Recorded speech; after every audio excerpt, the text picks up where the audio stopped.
கடவுளை நேரில் கொண்டு வர முடியுமான்னு கேட்டாங்க. கடவுளை நேரில் கொண்டு வர முடியுமான்னு கேட்டான் சம்பந்தாண்டான். அருணகிரிநாதர் சிரிச்சார். கொண்டு வரன்னார். அது என் கையில கிடையாது.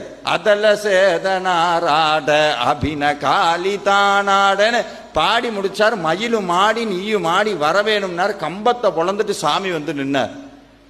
கம்பத்து இளையனார், கம்பத்து இளையனார். இங்க கால பைரவர்னு ஒருத்தர் இருக்கிறார். ஒரே கல்லுல சாமி கையில திரிசூலத்தோட இருப்பார். அவர் பேர் என்னன்னா வடுக பைரவர்னு சொல்லுவாங்க. இன்னைக்கு பைரவர் போனாலே எல்லாம் பயப்படுறாங்க.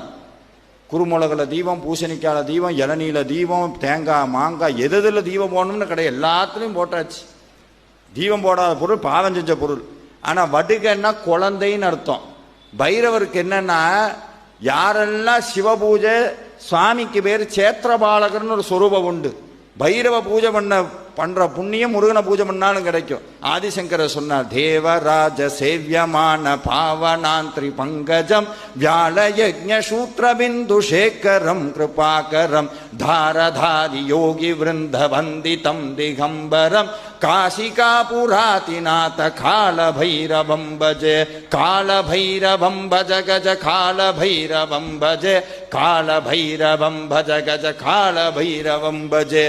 யார் முருகனை பூஜை பண்றாங்களோ அவங்க வீட்டுக்கு காவல் பைரவர் நிற்பார்.